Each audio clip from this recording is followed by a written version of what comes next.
Welcome to Daily Overdose. Every decision that you make has consequences.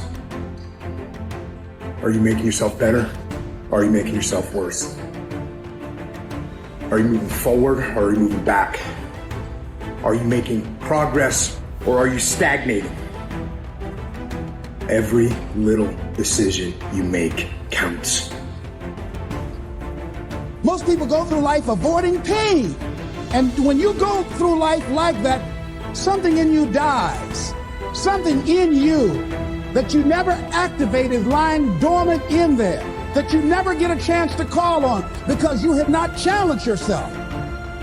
Because so many times people have a tendency to devalue the moment, today. What they do is they greatly value the destination.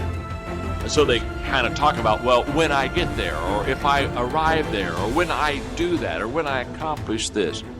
And they don't understand that success is a daily thing. And I'm here to share with you that the secret of success is determined by your daily agenda. You need to consistently, every day, persistently, without quit, enjoy that pursuit. Why consistency? I think consistency is the most important thing because consistency elevates your awareness. What's the lesson? Don't limit your point of entry. Consistently, persistently pursue your potential and enjoy it. That's all I did. Trust me, you have a mindset right now, just like I have a mindset. It's how we view life. I know people with a negative mindset, which basically they view everything in a negative way. I know people with a positive mindset, which means they view everything in a positive way. People with an abundance mindset, a scarcity mindset. It's a way of thinking. The question is, how did we get there? How did we get that mindset? Through practice and habits. You see, the things I do today determines the habits I have tomorrow, which determines the mindset that I have for life. So go back to what you do daily and ask yourself, what kind of a mindset am I developing today? A new discipline immediately alters your life direction. You don't change destinations immediately. That is yet to come. But you can change direction immediately. And direction is very important. Discipline cooperates with nature. Everything strives. It is a common life function. How tall will a tree grow? As tall as it can. Everything strives to become all it can possibly be.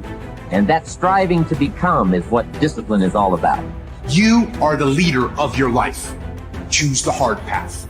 The path of responsibility, hard work, and sacrifice. The path of discipline, humility, and ownership that ultimately leads to freedom. Make discipline part of your daily life, and your daily life will get better. Disciplining ourselves to fulfill our natural potential to become all that we can be. And finally, discipline attracts opportunity. Opportunity is always looking for ambition and skill in action. Discipline taps the unlimited power of commitment. The human will in action, driven by inspiration, enticed by desire, tempered by reason, guided by intelligence, can bring you to that high and lofty place called the good life. Now you know the master key to riches is self-discipline. And what we have found is that the most successful people have come to that conclusion as well, is that self-discipline is the master key to success. So for you to write down your goals and make a plan and set priorities and start with your most important task takes tremendous self-discipline. If you haven't done it up to now, it's so hard. But Goethe said everything is hard before it's easy. And everything at the beginning is difficult, but later it becomes easy and automatic. You have to force yourself to discipline yourself at the beginning, but after that, it becomes easier and easier, and you actually feel happy. Now, here's the most wonderful thing. When you discipline yourself to start and complete a task or a part of a task, you feel like an athlete. So here's my question. If An athlete runs in a race and comes in first. What do they call this person? The winner. Exactly. I've studied this hundreds, thousands of hours. What it says is that when you win, when you come in as the winner, your body releases endorphins, which are called nature's happy drug. They make you happy. And dopamine, which is a form of energy that you get from a positive experience. So when you complete a task, your body releases these drugs and you feel happy. So they call it, the psychologists call it nature's happy drug. If you want to be happy, just start and complete a task. And you get a zip. Wow. Wow. You feel happy. So I organize my life. So I organize my tasks that are at the top. And then my wife, Barbara, will come in and say, we're going to have dinner in 10 minutes. So I say, okay, 10 minutes. Let's see, what have I got here that will take 10 minutes? I can do this in 10 minutes. So I'll always end my day with a completed task. It's this real simple thing, and I've done it. I tick it off, complete, down, and I'm happy. And I walk out and I'm smiling. When you make a person feel like a winner, you feel happy. When you discipline yourself to complete a task, you give yourself a buzz. Alfred Adler, one of the top psychologists of history, called this a positive addiction. He said if you start and complete a task, you get a buzz. And the buzz becomes addictive. You start thinking, I want that buzz again. But the buzz is a positive addiction in that it makes you happy when you do it. So every time you start and complete a task, you feel like a winner. And when you feel like a winner, you want to do it again and have that winning feeling.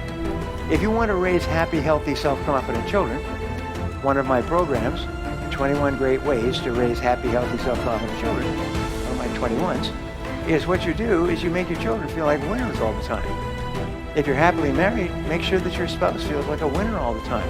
How do they feel like a winner? Is when you praise them, or compliment them, thank them for what they did, acknowledge their success, whatever happens to be, make them feel like a winner. Because every single time you start and complete something, and it's acknowledged, the person feels like a winner. You know that the greatest speed records, Olympic records, are always broken in front of the biggest crowds. Interesting point. The biggest crowds. You get 10,000 people, you get a record. You get 50,000 people, wow. 100,000 people, they break all the world records. Because the greater the amount of praise and that you get from winning a race or potential winning a race, the faster people run. When I was in high school, I must have been maybe 16 or 17 years old. And I went rock climbing in El Dorado Canyon, near where I grew up in Boulder. I'd been climbing about 3 or 4 years, and I went to do a climb called T2. Now at the time, T2 was a relatively difficult climb. And I went at it with a kind of an arrogant lack of preparation. And I hadn't prepared for being able to do certain kinds of finger cracks. I figure I'll figure it out when I get there. And I also didn't pause, and this is the thing about boldness and discipline, I didn't pause to really double check all my systems. Okay, so I'm on the 4th pitch. I'm about 400 feet above the ground.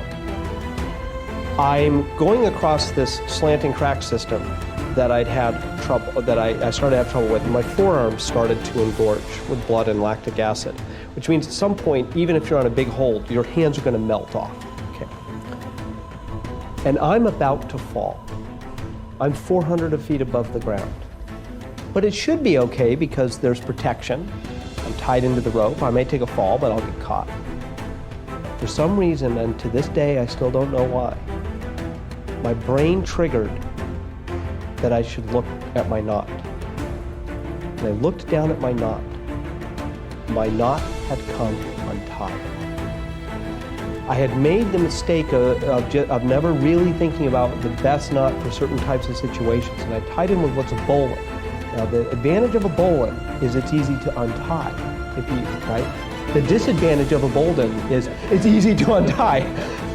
It had come untied as I kept moving across, and it is just hanging in my harness.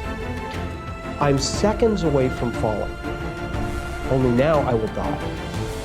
I will die if I fall off. My forearms are melting. And the knot had come untied. And so I called down to my partner. I said, my knot came untied. What is he going to do? He can't do anything. He just watch me fall to my death. And there was an old fixed piton in the rock that we put there from the first descent, an old soft iron piton. And I looked at it, and I probably had 15, 20 seconds before my hands would unwrap, if that, maybe 10. I took a runner, and I clipped it into the piton. I clipped the piton into my that runner into my harness, and just went, please hold. And I let go. It didn't help. I put in a backup. I grabbed the knot, retied it, went to the ledge. It didn't convulse. I was very calm at that moment. When I got to the ledge, I went into convulsive shaking. I was sick to my stomach for days because of the whatever happens chemically. What I learned from that is two things. The first is that when you're in an unforgiving world, and gravity is unforgiving, it doesn't care. It never takes a day off, ever. And if you make one mistake, it can kill you if it's the wrong kind of mistake. And what I learned is that sense of, yeah, I want to do adventurous things. I want to climb rocks. I want to be in Yosemite. I want to do things that get my adrenaline going. But I need the discipline to always do all the right preparation, to always think about the right knots, to always be cross-checking my system so that I can do those bold things and stay alive in an unforgiving environment. And as you and I spoke about earlier today, I think that's the rest. I think we're all heading into an unforgiving environment where we're going to have to be both bold and disciplined. The second thing I learned, what if that piton had not been there? We might not be here together. It was just by chance that that piton was right there. And what you realize when you rewind the tape of your own life is that there are these crucial moments where if the luck had gone the other way, you might have gotten killed. And so what you have to do is to always be putting those extra disciplines in place, because I was lucky to live. And what I took from that is I never want to have to be lucky to live again. I want to live because of my discipline, not because of my luck.